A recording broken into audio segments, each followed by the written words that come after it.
Hello and welcome to House of Cult. I'm Alessandro, and with me, as always, is Ariel, the owner and founder of the Pretty Cult. Today, we are super stoked to be chatting with Dan Sugarman, who is not only the guitarist of one of the most celebrated acts in modern metal today, Ice Nine Kills, but is also an accomplished producer, songwriter, and mentor, the latter of which is the main reason we are going to be chatting today, as Dan has just launched his incredibly new and exciting, innovative platform, Slipstream. Slipstream has been touted as a mix between Twitch and Masterclass, Mm. offering an artist led, live, and interactive musical education system and mentorship program for students of all backgrounds to not only learn how to write, record, and play, but also navigate the many unspoken parts of being a creative today and offering tools for success in finding a healthy creative mindset.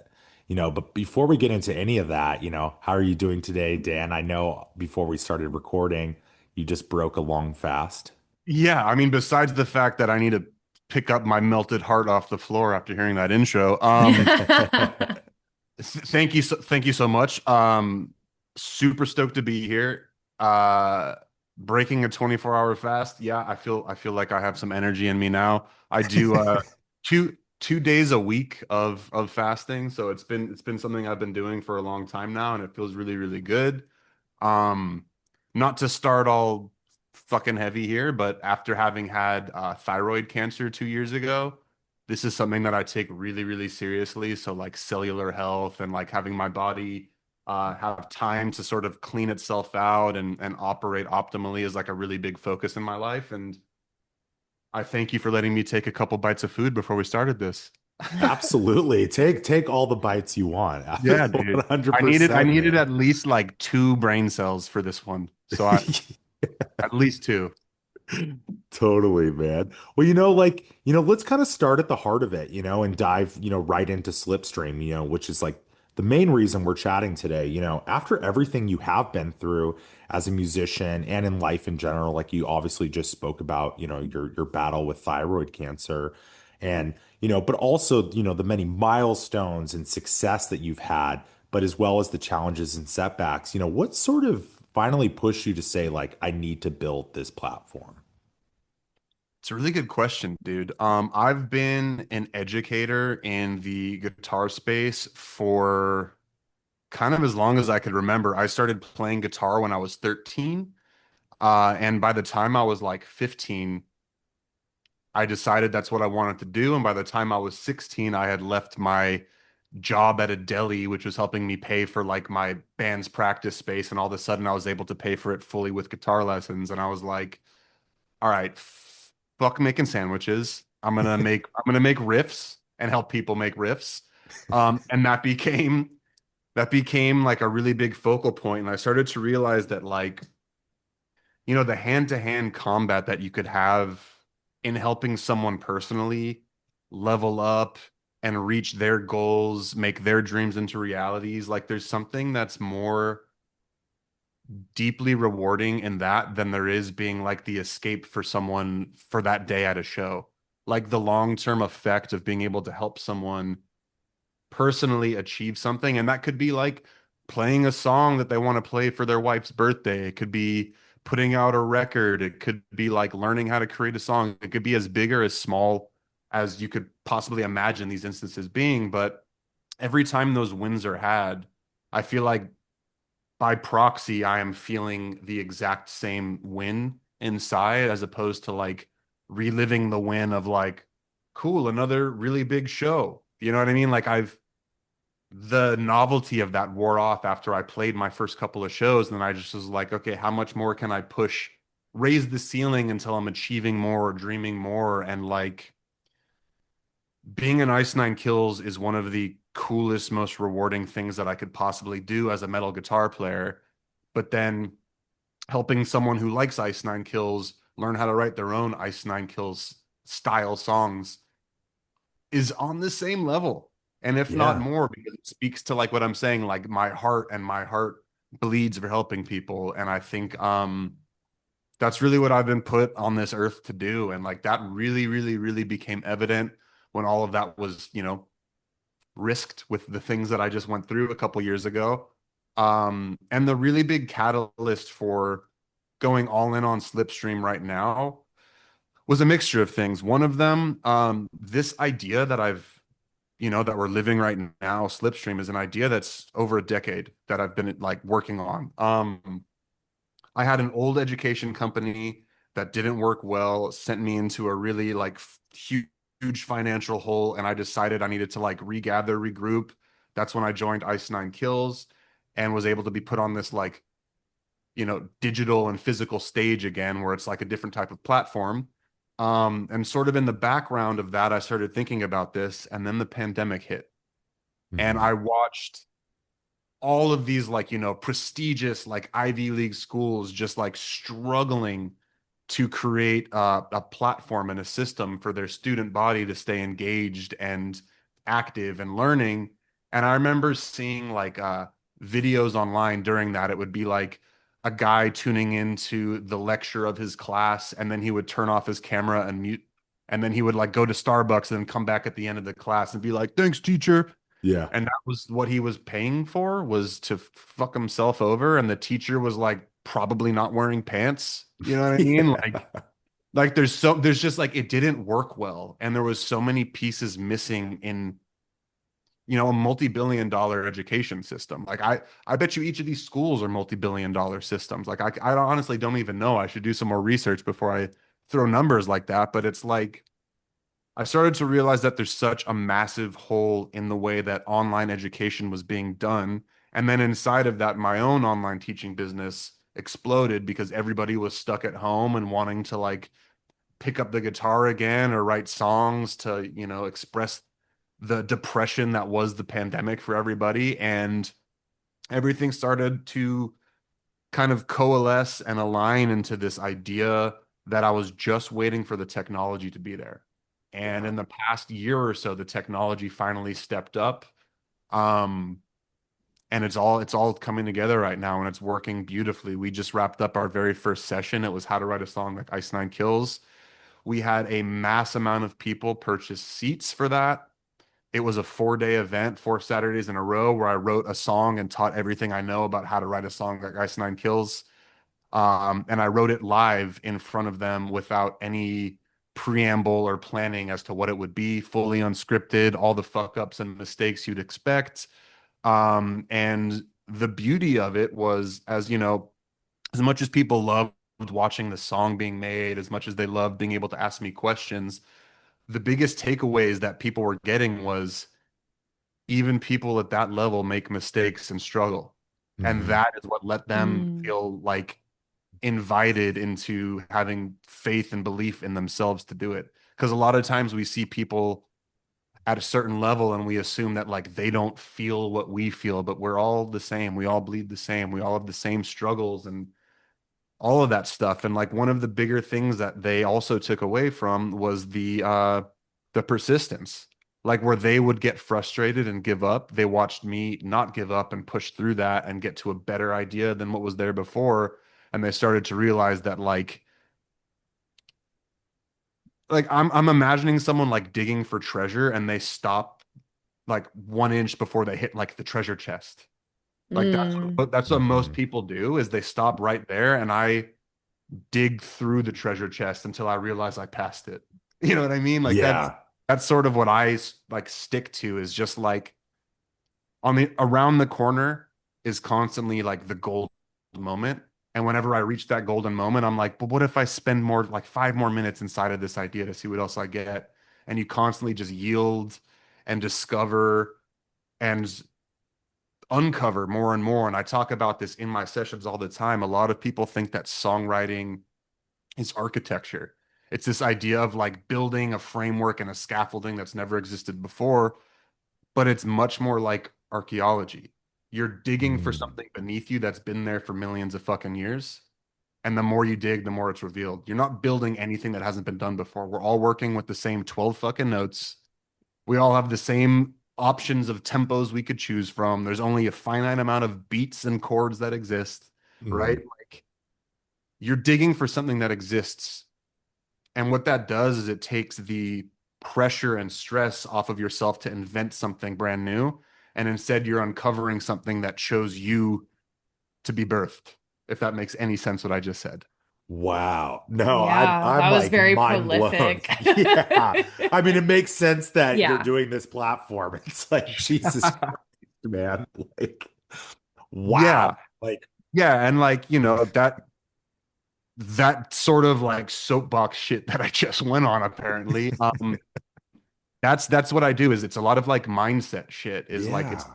putting yourself in this space where you can become the channel that something powerful comes through instead of like siphoning yourself and cutting yourself off from that channel and thinking you are the song. The song is coming Yeah. through you, and by removing yourself from it, like you witness something magical. And I'd much rather live in a world where there's magic. I don't know about you guys, but like Hmm. that allows me to just kind of like sit back and watch something unfold and be like a participant in it, as opposed to being like, this idea that I just invented is the coolest thing ever. Cool, bro. Your ego just made you shit the bed. Like you are Yeah. never going to do that again. And whatever just came through you doesn't feel like it wants to come through you again. I always talk about like songwriting is like creating. Do you guys know what the muse is, like in Greek mythology? Yeah. Yes. Right. So like if if ideas were a person, would that person want to spend time with you, or would it feel like why am I in this room? Like the second you can turn an idea into like a person, you're like, I want to create an environment where this person wants to spend time with me, then ideas come through you a lot better. And that's like what I'm saying about being like a different kind of channel, allowing the muse to speak through you. Like, or do either of you guys write music?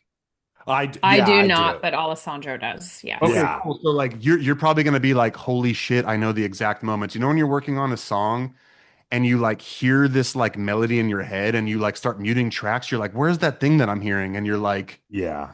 that's in my head that I'm hearing it. 100%. That's the fucking muse telling you what the next part is supposed to be. That's God damn. that's like that's like the dinosaur finger sticking up that you need to like keep digging for. You know what I Fuck, mean? man. You're I'm never like, gonna look at songwriting the same again, oh my Alessandro. God, man. That I'm mind blown right now. And like I know Ariel definitely has some questions for you right now, but just For like, sure. man, like what an incredible thing. And it kind of got me thinking too, like what a with all the things in the world, for better or worse, with modern technology and society, you know you are very well so many people's like favorite guitar players, so many young kids are looking up to you. Like, could you imagine if when you were a kid, like you could have Kirk Hammett or something, like be across the street screen from you, teaching you how to play and showing you his artistic philosophy? Like, what a beautiful thing that we get to live in a time where kids get to experience this and get that wisdom, that's so incredible. Just Yeah, can't. dude, it's something that like that's one of the biggest like it might be the reason that I started this was because I had, I'm 34 now and I started touring professionally at around 17 when I joined as Blood Runs Black. Mhm. And for those 4 years before I joined the band, I had no fucking idea what to do. I was just like throwing a Hail Mary and hoping someone would catch it, right? Yeah. And there was so many questions that were unanswered. And even from ages like, I mean, fuck, dude, 17 to like 30 was just like a big question mark of like, am I doing the right thing? Are these the things that's going to allow me to have a career? Like when I left as Blood Runs Black is when I realized like, oh shit, like that was just a job. Like I thought as Blood Runs Black was my career, but like I am my career and anything that I'm doing is my job. Hmm. And that like mind shift really changed a whole lot into recognizing that like I needed to eat shit for years Yeah. in order to turn it into fertilizer for other things. You know what I God mean? And damn. like, Yeah. and if we could bypass that time window for other people and help them, which again is like something that I really, really, really feel is like why I'm here, then what a beautiful fucking world we'll live in. And like how much more incredible music we'll be able to witness because of that shit. There's this quote that I heard years ago that hits me so I literally wake up and like think about it. A man in the ground with music in his head is the saddest tragedy. Fuck. Get that shit out. How many songs are we fucking not hearing because someone's afraid or doesn't know that their favorite musicians also struggle, or it doesn't matter as much as you think, like they don't care like you they think you care. You know what I mean? Like I'm always Yeah. worried, like I'll put out videos years ago and I'm like, oh dude, but I fucked up that like one little lick, like everyone's gonna comment and talk shit about it. And what I realized years later is those are the things that made other people feel comfortable to post shit. Hmm. Like when you show your freckles and your mistakes and like the blemishes, like that shows other people that you're in an ongoing process. And I think people are much more likely to go along with the process when you invite them into the story, as opposed to Hmm. constantly being like, we've all done this. You open a book and you go to the last page, you're like, cool, that's how the book ends. Like I'm not invested at all. Hmm. Like I am much more interested in inviting people into the story. And I think that the ability for us to be able to provide this where we could bring people into the process of someone like Kirk Hammett, and like I haven't spoken to him yet, but one of the ideas that we're working towards very, very soon is I'm beta testing everything that is Slipstream. And there's so many different facets of what we're doing and building out right now. But I'm beta testing this on myself so that I can reach out to actual, like, fucking high level. Like, I don't even want to call myself B tier. Like, I'm not even in the alphabet if we start talking to the people that I want to be Oh reaching man. out to. So it's like when we can create a platform for you to contact XYZ guitar player or drummer or vocalist or photographer or merch designer or record label executive, like we want to be able to have a place for learning to be done in a way where there's high level interactivity, high level of accountability, and community and communication that hasn't really existed before. And this all comes from the pandemic showed me so many fucking holes. And Hmm. I'm constantly the kind of person who and my girlfriend is driven insane by it, honestly. But I'm always looking at things that other people deem as great, and I'll look at it as good and look for a way to actually make something great. I just got off a call with this company that I'm working with right now, and just to like show you kind of like my point, he might be mad that I'm going to show this with you guys, but like guitar picks have been Hmm. 2D forever, right? It's just this flat piece of plastic. I'm partnering with a company right now called Pick Twist, who have taken a 2D thing and made it 3D. So this pick is actually twisted, Hmm, Whoa. that's right? And then cool. which has never happened before, and it completely changes your tone, changes the playability of it. He designed it originally because he had a friend with cerebral palsy who wanted to play, so he invented a pick that could be held by one finger. And then he Oh. himself down the line got cysts in his wrist from playing guitar too much. And he was like, let me just play with that other pick and see what happens. All of a sudden his cysts didn't bother him anymore Whoa. because he realized the technique completely changes with this new pick design.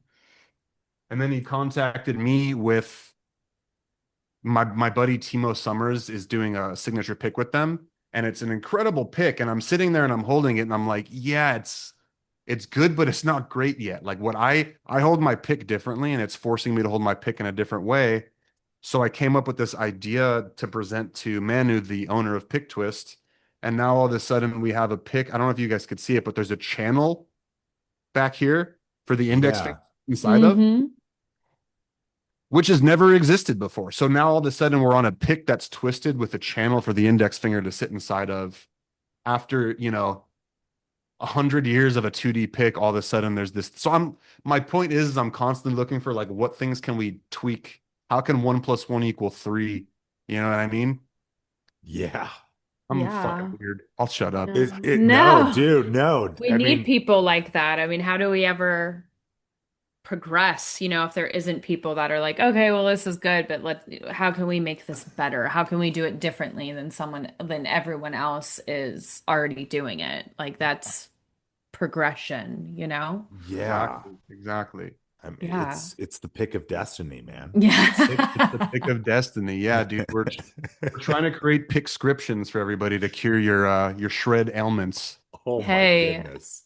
and there's probably a huge market for that. You think about all the people that might have disabilities or ailments that hinders them from playing, and like if something as simple as a guitar pick makes it so they can play, I mean, that's freaking awesome, you I know? mean, not to discount any of that because there's so much beauty in that moment in and of itself. Hmm. But this thing is designed like it immediately. I've handed this to a couple of my friends. They're great guitar players, like not even anyone who's struggling from anything other than shitty tone and sloppy technique, right? Which is it was an ailment in and of itself. Oh yeah. Um, bad joke. Uh, but this thing literally like immediately their technique, their tone, everything levels up like 20 to 50% depending on the player. So it's Wow. like by just holding this pick, things change. And what's really, really cool about it, I was just on the call with him and we were realizing the designer of this pick, the dude who's actually like engineering it and stuff like that, has never held a pick like I do. And he was saying that it felt like he downloaded my right hand. And then we were making the Wow. joke how it's like Neo downloading Kung Fu and all Yeah. this, like you understand, you know what I'm saying? So all of a Yeah. sudden, like, how do you hold the pick like your favorite guitar player? Well, let's actually like take an imprint of their finger, how they hold the pick, and that's what we're going to give people. That is so cool. Wow, Yeah. Wow. that's So really it's cool. like how many holes like this exist in how many different markets outside of music, right? Yeah. Yeah. Now Absolutely. you got me, my wheels spinning about I love clothing. it. I mean, I'm Yeah. always looking for, oh, I love this, but I wish I had this. But now I'm like gonna be like, okay, how Right? can I make this even better? Like t-shirt, like how many times have we seen a t-shirt? You know what I mean? We all Yeah. wear them, but what else is there? Exactly, exactly. You know, kind of going back a little bit, obviously, Slipstream being live, interactive, led by artists for artists, what kind of connection do you see happening between, mentor and the student that you don't find anywhere else? And, how is there's also, an interactive green room where students can interact with one another, get into that collaborative spirit as well, which is really cool. Does it feel kind of surreal knowing that you could be really setting the foundation for, some students who could go on to do really big things? It's funny, even you saying that made my whole body just turn into one giant goosebump. Um, it's profound is like a weak ass word. Like it Mhm. is. So we had our eagle calls. So Slipstream, the name comes from like when birds fly in formation, the front bird is doing all of the work, and the birds behind it are doing progressively less work the more they go back because they're Mhm. flying in the slipstream of the front bird. And then the front bird switches with the back bird so that they could like exchange who's doing the workload, right? So Slipstream came from the idea of like sharing the workload and everybody kind of like taking turns leading, and because of that everything is bird branded because I'm a idiot for a good pun. So we like all of our tiers, we have like hummingbird, sparrow, owl, eagle, falcon, and phoenix. And from our eagle tier and above, we had these weekly eagle calls where we would do 1 hour, and if I'm honest, it never went an hour. It would usually go two because there was just such deep profound discussion with everybody that was involved. And we had, I'm not going to put, because I'm sure some of my students who are in there will watch this, so I'm not going to say names just to keep their embarrassment at a low level. We had people shedding tears, like opening up and realizing things about themselves, their negative beliefs they had about themselves, and then somebody else would see that and have their own realization, and then they would start shedding tears. I shed tears seeing them shed tears. Mm. It's like I'm literally about to cry, like saying this. Like it was so heavy to see people like break through those barriers, and just to know that I had like 1% role in that is the most fulfilling thing that exists for me in my life. I'm sure like when I have a child or something, like I'll change the hierarchy of what's more important, but like Yeah. maybe not. Sorry, future kid. No. There's just something to go back on what I was saying before. I want to live in a world where there's magic. There's something so magic about being able to like aid people or be a conduit to these sort of realizations, and then not only help them have like the mental shift, but then also be like, here's the physical thing you could do to aid that. Here's a practice we could create for you. And like I don't, I think routine is like a pretty shit word. And a lot of people ask for Mhm. practice routines or like, what's your morning routine? I use the word ritual. And by Mhm. having a way to like ritualize what you do in a day, what you do in a week, in a month, in a year changes things completely because you show up to do that. But I could so easily say, fuck my routine today. Like I want to sit on the couch, but sitting on the couch isn't a part of my ritual. And that changes the way that I feel about it. But just by giving people these like tactics and methods and approaches that I know work, like I say a lot of, and I'll call myself on it in these sessions, I'll say some like lofty big-minded type of shit, and then I'll follow it up with, I'm only saying this because I've been doing this for like 4 years, and I'm only going to tell you about it because it helped me tremendously. Like one of the last Eagle calls that we did, I shared with everybody Wim Hof breathing method. Have you guys ever heard of that before? Yeah. Literally saved my fucking life. Like I'm not even saying that remotely as an exaggeration. Like it literally saved my life, and I got all of the people laying on their back in this call doing this breathing method, and all of them Wow. popped up afterwards and were just like, holy shit. Like some of them were in tears from it. Some of them had like the first time they didn't have anxiety in that moment. Just like being able to help people with tools for life. Like I kind of say this in jest, but like I kind of am a life coach masking as a guitar teacher. It's kind of what's happening more and more. Um, and it only comes from having wild shit happen in my life that I had to like become self-sufficient and self-reliant and learn how to apply these things. And I'm only going to speak from my experience because I know there's a lot of shit online where people just regurgitate cool stuff they've heard because it sounds like a cool quote or a cool tactic like that. Mhm. I think really to answer, back to what you were saying, Alessandro, what it's like to learn from someone who's like actually done it before, like a Kirk Hammett, being able to ask somebody from their experience, what would you do if you were in my shoes, is not something we really get the opportunity very often, right? Mhm. Yeah. And then to also have the internal communications between everybody else that's at your same level, having the same struggles for the community, the accountability, the tapping into each other's energy, the slipstream, like changing who's flying first, who's doing all the work, right? It's really, really, really an exciting thing to do. And Ariel, I apologize. I feel like I just went on the deepest tangent. No, What was the actual question? we love the tangents. No, I feel like you answered it. It was just more about how, you feel getting to be, and we did ask about the green room. Yes. Yeah. Yeah, Okay. So I sort of balled that up into one ugly answer. Okay, cool. Well, no, it's well, okay. I think what's like what was kind of going through my head, if you don't mind me jumping in, is like, you know, I'm sure you've heard the term many times, like the YouTube Academy of guitar players, where there's like a lot of guitar players that are just strictly going on YouTube, they're learning riffs, and there is like this subset, I think, where I think it's so beautiful about Slipstream is there's community involved with this and collaboration. Whereas, I would imagine there are probably a lot of kids that are maybe learning guitar in a more isolated way. They're maybe not even seeing a guitar teacher. They're just listening to a song, going on YouTube, learning riffs. But it's like, I remember when I was a kid, like I'm 31, I act like I'm old, but like when I was, back in the day, you talk with your friend and be like, how do you play this Fall of Troy riff that's like really, really complicated right now?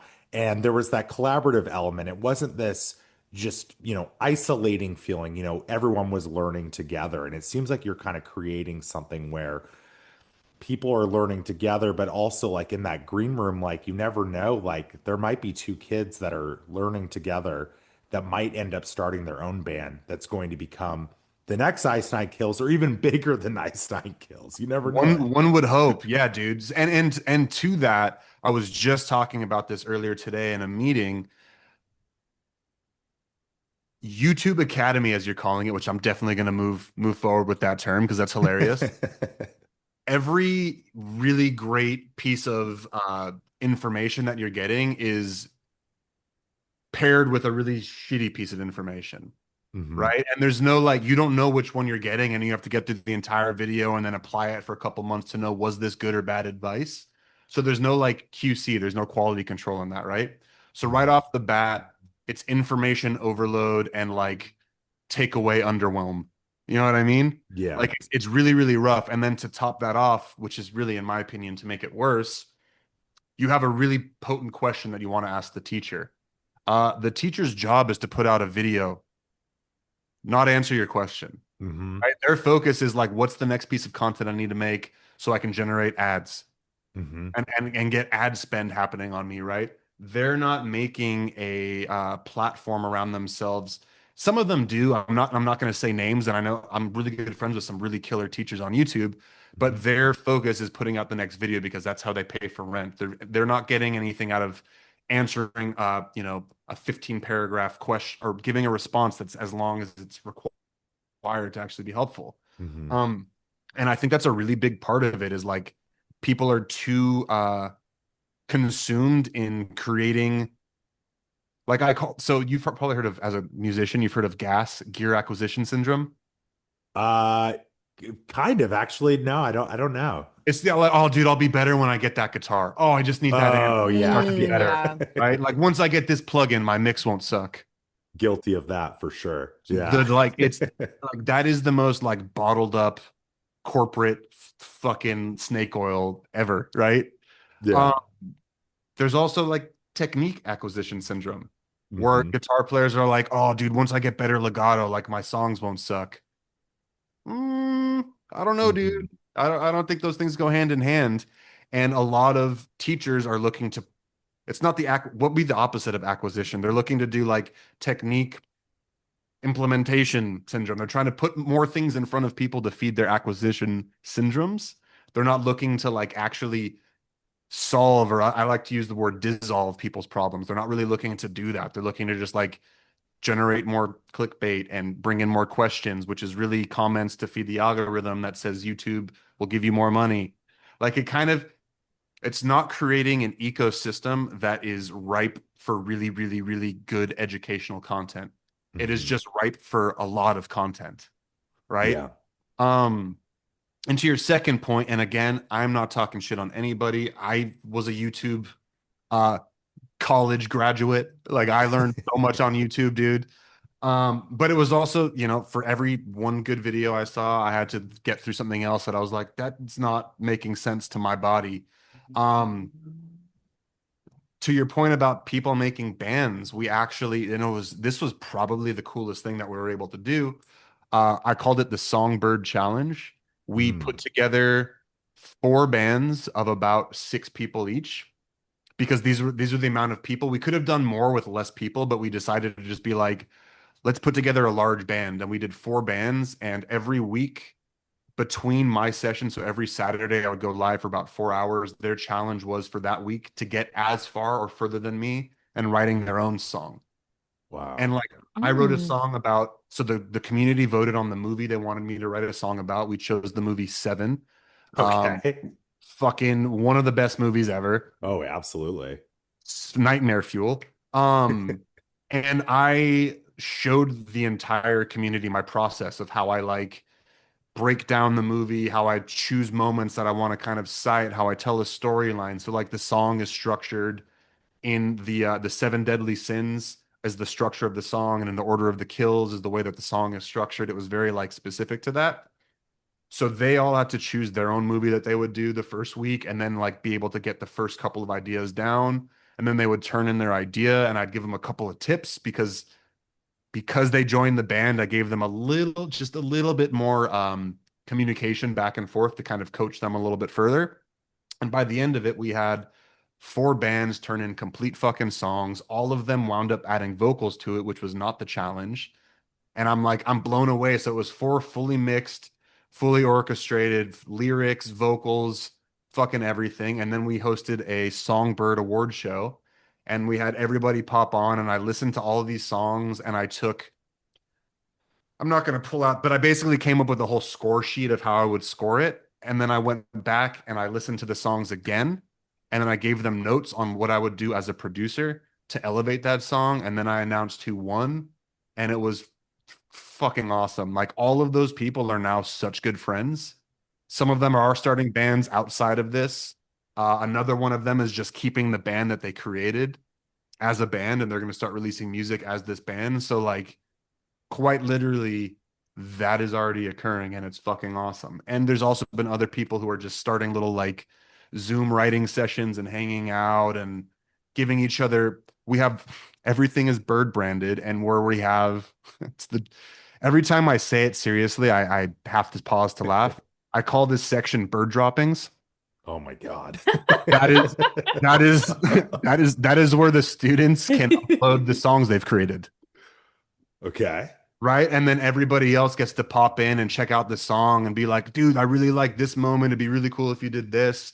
So it basically becomes a giant, like, open source consultants kind of Wow. room, right? Where everybody's just like popping in, giving each other feedback or support. And the cool thing about it is like people only talk shit on what you're doing if they have no idea what you're doing, Hmm. right? Just the fact that everyone's barrier to entry was joining Slipstream already means that they're here to like do good and be awesome. So you're Yeah. not going to ever get shitty feedback or someone just being like, this sucks, quit and die, van flip, or whatever the fuck Yeah. Yeah. we're used to hearing, right? Um, what a what a weird phrase that became. The van flip. I The know. van That flip, is that dude. is like That's a deep wow. cut. Yeah. That is lamb goat comment section coded. God. But like that's already like there's no policing that needs to be done. That's already like weeded out. And you only have people who are wanting to like help and be supportive and like I'm seeing all of them now are all friends on Instagram and commenting on all each other's Instagram posts and just like feeding the algorithm, helping each other get more like seen and recognized and known. And it's like again, I'm one goosebump right now. It is the most exciting thing to see this shit like go from being an idea I had over 10 years ago to something I was working on until 4 a.m. every fucking night with my business partner, Brian, who was in New York. So it was his 7 a.m. that he was staying up to. Wow. Like, dude's a fucking maniac, but he's also a coder. So that's like a normal day for him, Yeah. bro. Um, all of the work that we put into this to see it like actually be here and be working, and every single person who is on board with the Slipstream sessions is like begging for us to start the labs. And the labs, this is going to be our uh subscription model where I go live every Saturday. And instead of it being a 4+ hour session where I'm like writing a song and you're watching me do this thing and like battle my guitar and ideas and blah blah blah. This is going to be every Saturday. On the first and third Saturday, I'm going to do Riff Lab, which is going to be for people stuck between beginner and intermediate. So this is going to be like foundational stuff. And just to sort of zoom out on that, everyone talks about guitar players as beginner, intermediate, or advanced. What Mhm. about the gaps between them where people who are actually stuck really need your fucking help, Yeah. right? So like focusing there, we're finding a completely new market, and I think that's going to have a lot more of a positive effect and yield on holy shit, all of a sudden I can play arpeggios. Now I'm an intermediate guitar player. Mhm. Wow. As opposed to like, I don't want to teach people how to play a D chord. You could learn that from YouTube Academy. Yeah. That's for beginners. You know what I mean? Or like, Mhm. you want to learn how to down pick? There's so many places where you can learn that. Like, we're going to be focusing on the things that actually have a high transferability rate into you leveling up. So we have Riff Lab and then 30-minute break. And then we're going to go live for our lead lab. And that's going to be for people stuck between intermediate and advanced. And that's going to be like technique and theory application and all of the other stuff, right? And then every second and fourth Saturday of the month is going to be Song Lab. So that will be like basically double clicking every single tiny topic that was really quickly done in my sessions, where it's like, here I'm ranking this drum beat because it sounds good and this is what it is. Let's go to the next part. Now I'm going to actually teach you how I program a drum beat, why I programmed it that way, the other options I could do, why I orchestrated like this, what's my choice for arrangement.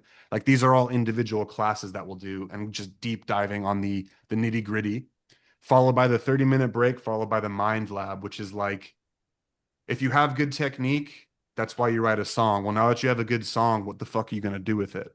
So this is going to be all the career training. This is going to be the mindset stuff that goes behind like putting yourself out there publicly, social media, understanding how to play the game, how to do some marketing, how to start creating SKUs so you could put products out there. Because if you don't have a place for people to exchange their dollar for support, you're only ever going to have fans, but you need to have like loyal fanatics and there's an exchange there. And it's an absolutely fair exchange, if not more. Like a lot of people look at the Yeah. idea of the second you start generating income, it's like a sellout sort of Oh my situation, God, no. right? Bro, if I sell out of merch, I'm cool with that. Yeah. If I sell out of tickets, fine. Like I'm not the sellout being a negative connotation is so fucking dumb. And it's one of the biggest limiting beliefs that people have. Like a lot of people don't think they're ready to start having merch. Well, let the market decide that. Put that shit out. And if people buy it, that means you are ready to have merch, dude. Hmm. Now you're ready to start generating income so you could start to call this a job instead of a hobby. And when it becomes sustainable, it becomes a career. Hmm. Um, and that's the type of stuff that I want to train in the mindset aspect of that, right? So that's our labs, that's the subscription model, that's going to be ongoing. And then biannually or quarterly, I'll be doing another session where it'll be like how to write a song like Ice Nine Kills, how to write a song like As Blood Runs Black, how to write a song like I do for my solo records. Or I may even just do like how to write a song like this other band that we vote on, because it's Hmm. basically as a producer, my job to be able to really like hear a couple of songs, really quickly identify the ingredients that you use, and then make something brand new with those ingredients that feel and sound like you, but is something else.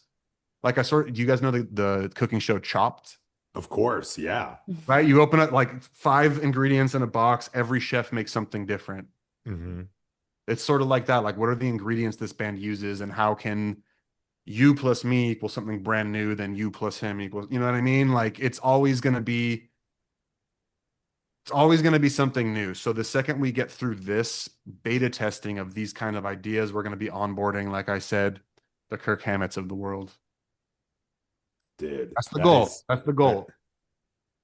that is so fucking cool. I'm curious too, like, kind of getting a little bit nerdy about it, what's the like overall tech kind of behind this that makes this even possible to some degree? Because like you kind of mentioned, like even in this time since COVID, technology has improved in terms of like remote recording and remote streaming. Like I just did a whole record pretty much entirely remotely using a program called Audio Movers, and The great best. program. Oh, so, Yeah. yeah, Yeah. so Yeah. you're aware Listen of to. it. Yeah. Yeah. Yeah. Yeah.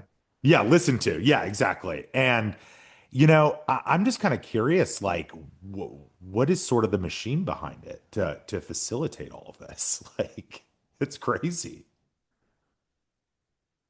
So the owner of Nutella Okay.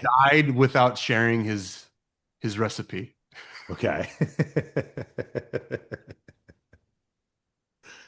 How much am I willing to share? So basically, we are combining several different things that exist online, and there's more things that we're going to be integrating inside of that. Hmm. While my business partner Brian, who's also our CTO, is going to be building out. He, I'm not going to put him on blast either, but he's built a bunch of things already that are in the sphere of what people use day to day already. We're going to be building out a completely separate platform that is completely our IP, like a UI that we've designed. Right now, we are white labeling a couple of different things and combining them together. Sort of how like I imagine the first couple of like robots that were made were like fucking RC cars and toasters combined. You know what I mean? Hmm. Like it's kind of like that. We're sort of bootstrapping some things together. But the tech that we have currently is allowing us to do 98% 85% of what we envision Slipstream being when it's in its full-fledged, like out of the cocoon, fucking dried wing butterfly that it's meant to be. Right now, we're a bit of a goopy mess inside of a cocoon. Um, Super side note, because I'm also a nerd. Do you guys know that caterpillars go in a cocoon and turn into fucking mush? No, I did They not know literally that. they literally become an amorphous glob of fluid, and then they reform as butterflies. What? I'm not aware of that at all. Isn't I that think I insane? was. I mean, I remember, the caterpillar, butterfly experiment of first grade and whatnot. I don't know if I was paying attention that much. Yeah. Yeah, I don't know. I don't know if you learned the word amorphous in first grade either. No, I don't think I did. No, I don't think But so. yeah, there's like this period when they're in the chrysalis of they're just like goop. Yeah. Like their brain dissolves into their body and they become this, and then they just reform. It's like a complete rebirthing thing. And if you like cut it open, it will just goop out. If they like don't dry their wings properly, they're fucked. If you like squeeze the cocoon, they don't form as a butterfly properly. There's like Oh my basically now God. I'm gonna step off of my Steve Irwin shit real quick. Basically, basically we are in that like cocooning, gooey state, and we are formulating and designing all of these things to one day be a full-fledged beautiful butterfly. Okay. Yeah. To quote A Bug's Life, that fat caterpillar. Yeah. Um, yeah, dude, there's a lot going on behind the scenes. It is a huge tech lift. There are Yeah. so many things that we are like combining together to make work. Like one of the cool things that we're doing that I can't talk about because it's like tech that's available to everybody, but you guys know what a Stream Deck is? Kind of. Yeah. I I mean, don't think I can even, can I lift this enough without fucking stuff up? No, I can't. A Stream Deck is like, what is this? There's like 32 buttons on a thing with infinite pages, and I can just hit a button and like will pull up Google, or I could hit this button and it will change my camera. Like all of this crazy stuff. We have it designed to where we could have like my camera could switch remotely because my producer who's in Dubai can be on the stream and changing my camera angles for me remotely by being yeah. tapped into my Stream Deck. So there's like really cool things that we could be running like that where I'm playing and I don't realize that it's a bad angle, so he'll switch the angle for me. Um, we're running something called Fathom, which is really, Mhm. I don't know if you heard that Slipstream community chat just went off. Um, Mm. Fathom is a really cool thing.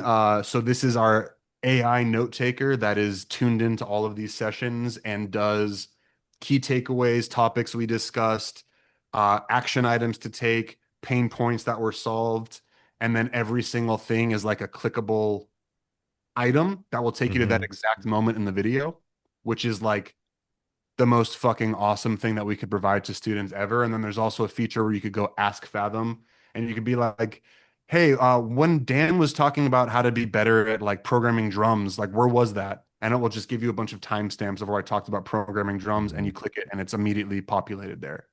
So like Yeah. instead of scrubbing through a 6 hour video for that one moment, you get to use some technology and that makes it massively more efficient. And that's like something that we were really, really stoked to be able to kind of integrate into what we're doing because all this talk of AI taking over is like, I think completely a mismanaged discussion. I think artists use it to help come up with ideas or like draft things. The problem is when you use AI as a final product, right? Mhm. But I otherwise agree.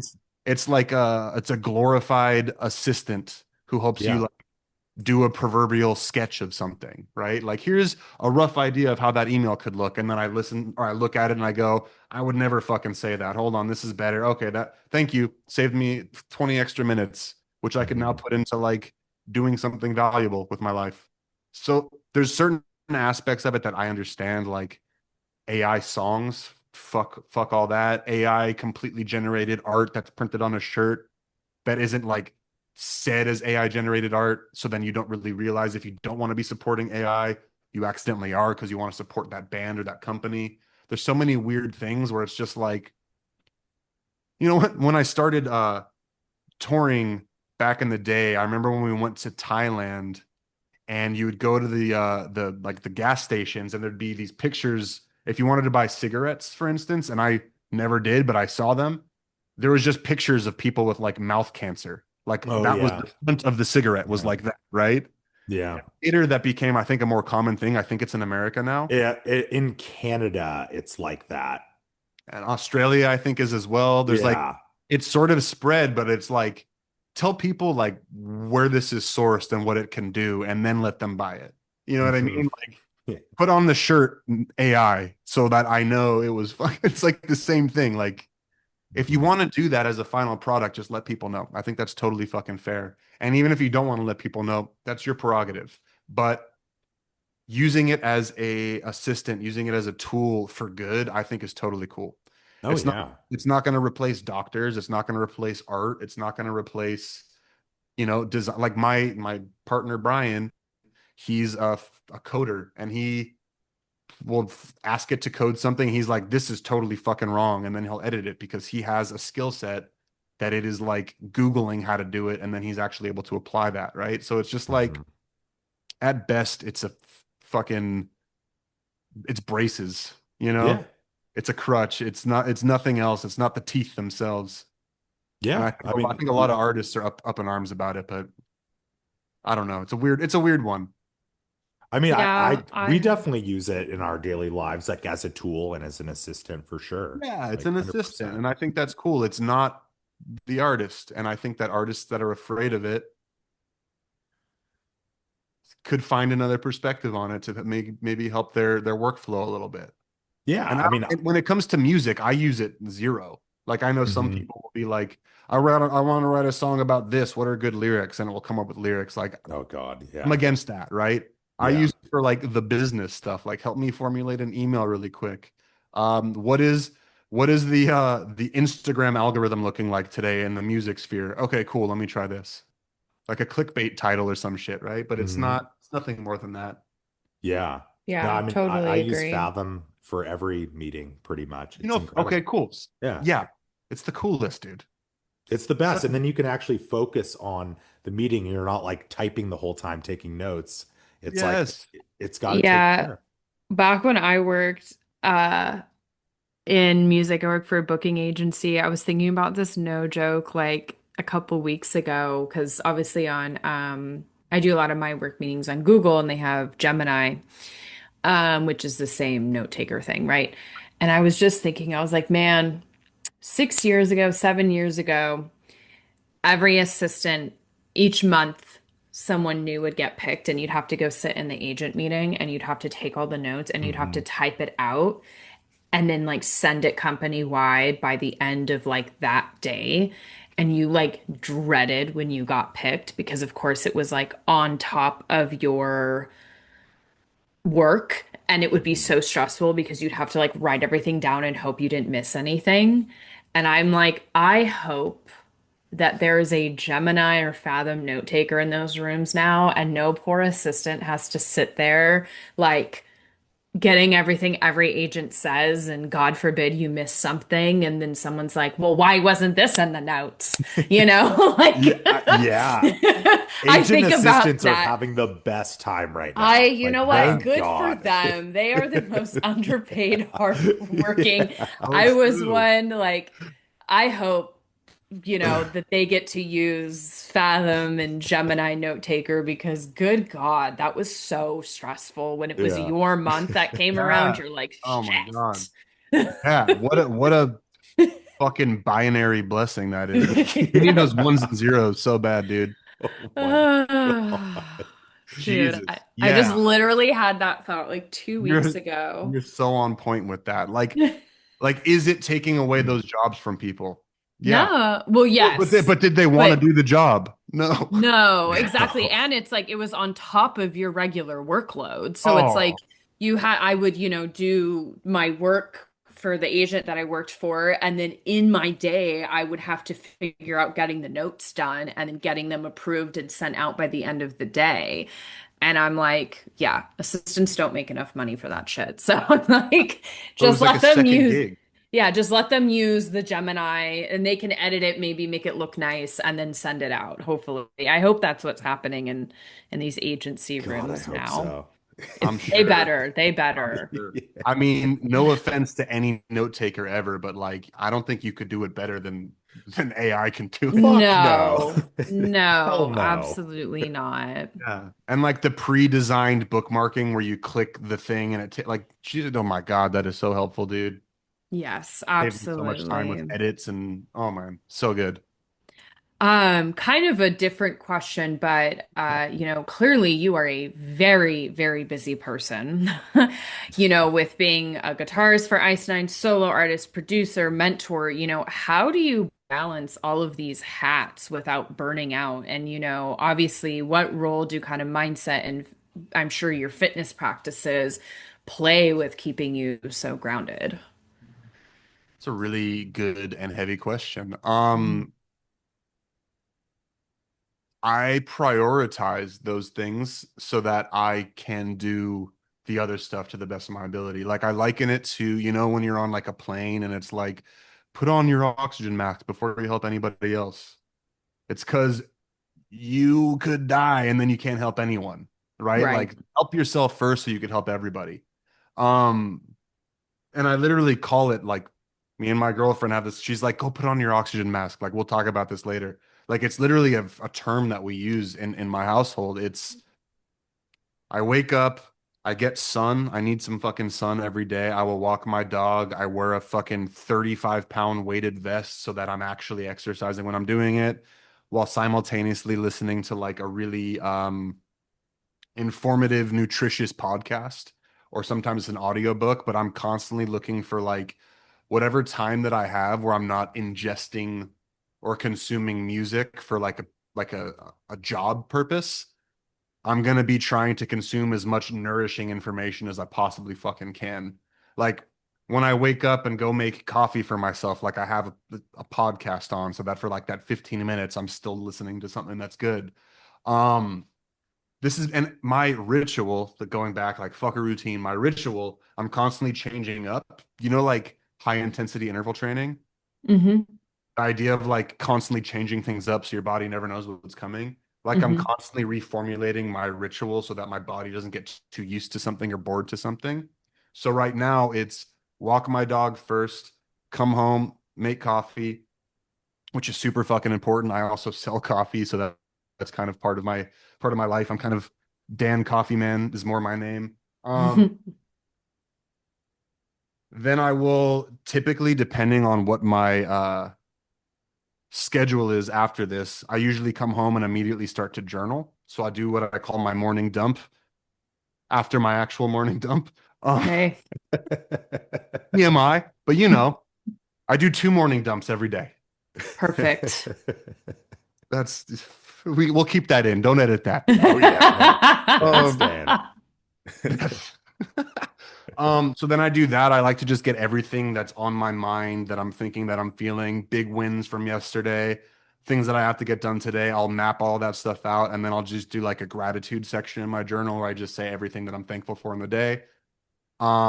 Which is really, really, really important. I'm pretty sure that you guys have probably heard of this, but like anxiety, depression, all these things can exist in the face of gratitude because it's a louder emotion. And all those other things kind of just like fizzle away when you can like, holy shit, like I have socks on my feet. Like what a like it could be the tiniest fucking thing, right? And it just allows you to shift yourself. So having gratitude at the end of my journal every day is huge because I might be like venting about something that occurred the day before that didn't go the way that I wanted to, and I don't want that to be the way that my feeling ends. So I always wrap it up with that. And then typically I will go to the gym after that.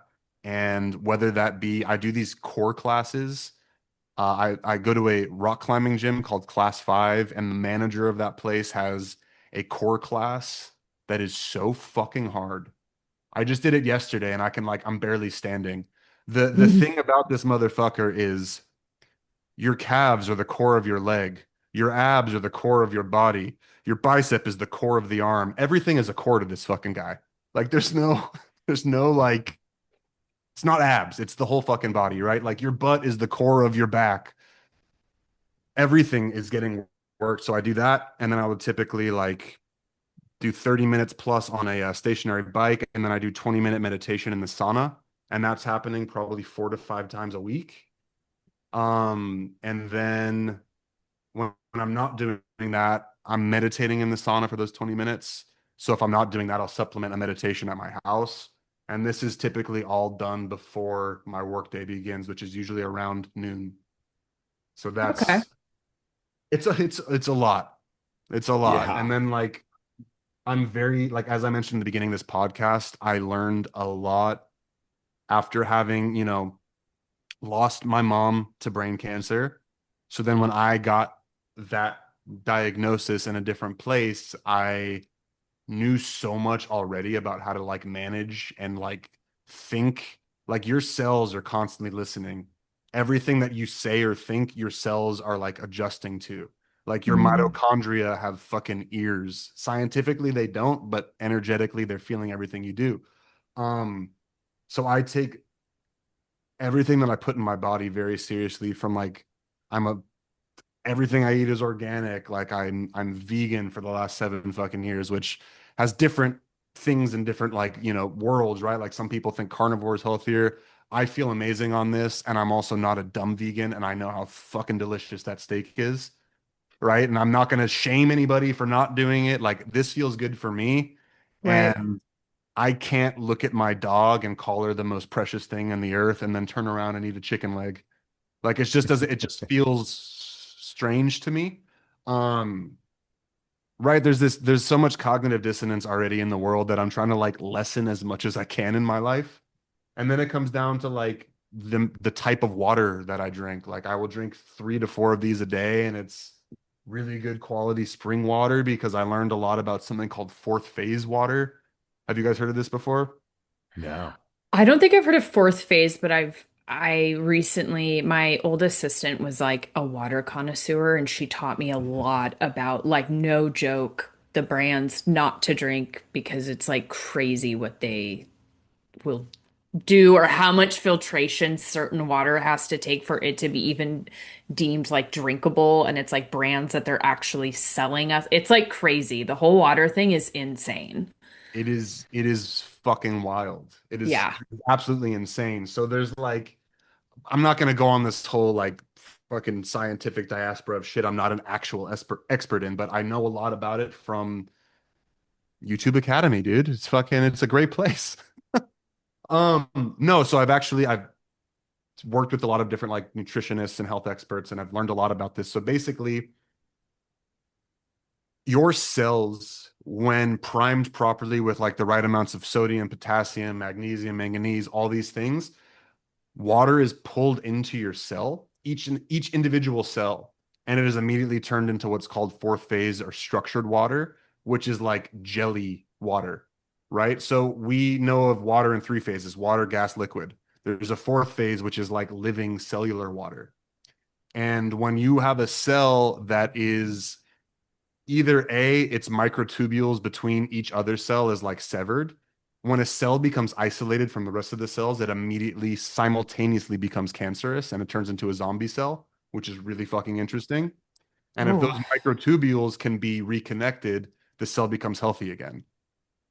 What happened to everybody in the pandemic when we all had to isolate, right? Everybody went into their own versions of an illness, right? Like whether it be mental, physical, spiritual, whatever it was. Isolation breeds not good things. Um, so also when a cell is lacking structured water, it also becomes cancerous. So structured water is what you would find in like cucumber, right? Like that like water that has been brought into a living thing and being held in there, like a fucking peach, an apple. All of these things have tons of fourth phase water in it. And better quality spring water is still considered living water. There's so many different interesting things out there, right? Like if you look into oh, what's his name? I literally have the book sitting on top of my fridge downstairs. Not Wilhelm Reich. It was another guy. Another German dude who probably was brought over here through Operation Paperclip and all this crazy shit, right? But oh, it's on the tip of my fucking tongue. It doesn't matter. Don't edit that out either. I'm an idiot. You're fine. But like there's a lot of stuff about like the idea that like water that goes through a vortex that spins is what living water is. And the second that it goes to right angles, the structure of the water dissipates. So like I don't care how fucking foo-foo esoteric I'm about to sound. Like if it's not like living spring water, I structure my water by spinning it through a vortex, and that goes into my water cup. There's like so many interesting things about it, but effectively, like cells that lack living water turn cancerous. And Mm. I am doing everything to remain as healthy and well as humanly possible. I'm not doing anything to not get cancer. I think that's the wrong place to put your mind. I'm doing everything to stay healthy. Yeah. Yeah, that's Wow. yeah. Dude, this is like the most educational episode of this podcast ever. Truly, no, I feel like I learned a lot of things today. Dope. Yeah. I I feel like love that. I was in a college course for the past hour.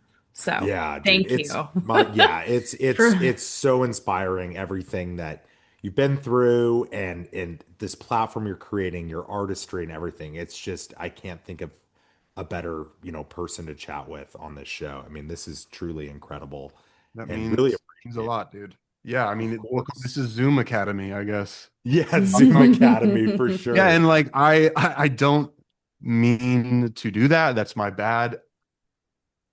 It's kind of my natural state. Like again, like I've brought up my girlfriend several times. She'll be like, "Hey, you don't need to teach me this right now. Like you're Oh no, No, but we love it. I mean, I think this has been yeah, incredible. Yeah, I this is love glad. I'm yeah. glad. It means a lot. Thank you guys for, sharing this time with me, creating such an awesome space to do this, for creating this podcast. I look forward to whoever gets to listen to this and then reaches out to me. Like I'm a really firm believer in like anybody who has the interest in like listening to what I have to say. There's like a magnetic frequency thing that's pulling them towards me, and I have just as much to learn from them on their side. Like I say yeah. with my students, like whenever they're drawn through my music to learn from me, I'm always going to give them the platform to answer my questions, because I need to know just as much about them and why they do what they do, and learning from them. And it's like it's an exchange. It's the slipstream thing, right? Like we're all taking turns leading, and I think it's really important to like not put anybody too far up on a pedestal, and like remove the fucking barricade. That thing is there for security reasons, not for ego reasons. And like, you know, everybody is here to experience the same thing in life. And I'm just grateful to be able to experience this with you guys. That's beautiful, man. Yeah, Yeah. I mean that's a perfect way I feel like to wrap up this episode. Like Oh shit, we're the rapping? He's like, "Wait, I'm just we getting just got started." started. Yeah. No, dude, this is I can't thank you enough for taking the time to chat with us. This has been such an inspiring chat and just yeah, really, really, really appreciate it. And gonna keep looking into Slipstream. And I encourage anyone listening to this, Yeah. please sign up. I think I'm gonna sign up as soon as I'm off Dope. this. Yeah. Yeah. So join slipstream.com is where all of that will happen. Sadly, the window is closed for the sessions, but we are currently doing the build out to get the labs ready to go, and we're hoping that's going to be mid-October at the latest when we launch that. And there'll be a slew of different options and tiers for you to join at, and it's going to be really fucking exciting. It's going to be really, Yeah. really exciting, and I would love to have you in there, Alessandro. That'd be awesome. Absolutely, man. Well, Dan, thank you so much for taking the time, and I just hope you have a great rest of your night and just everything, man. This has been Thank you awesome. so much. Thank you so much, Ariel. Good luck with all of this stuff with the clothes and reinventing the t-shirt. Thank you. Yes. You never know. If I reinvent the t-shirt, I will make sure you are the first to know. 100%. Call it a D shirt in honor of me. There you go. Will Terrible. do. Do not do that. Do not do that. Amazing. Yeah, guys, I appreciate you infinitely. Look forward to hopefully doing another one of these in the future, because I always love reconnecting and seeing where everybody's at. And I appreciate you guys. We'll talk more. Absolutely, Absolutely. Thank man. you. All right, Go. man. Take care. See Peace. ya.